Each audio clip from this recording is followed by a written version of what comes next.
Sinong umaahon, tayo ba o sila? Mga ngiti nila habang nakalubog ka pa sa napuntang bulsa.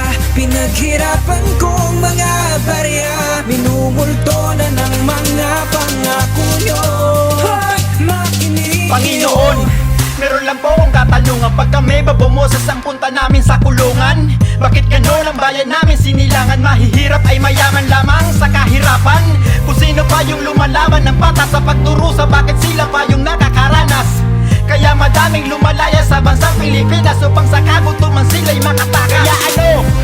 Ngayon yung samin sabihin na edukasyon ng sagot para kami ay makaahon. Ina nyo, huwag nyo nga kaming lokohin, korupsyon nakakatakot, mga buhayan mapalamon. Ang dami ng injik ang naging dayuhan, nito ginawa lamang tayong tau-tauhan. Kaya kung gusto nyo tayo ay matauhan, ang masasabi ko lang makinig.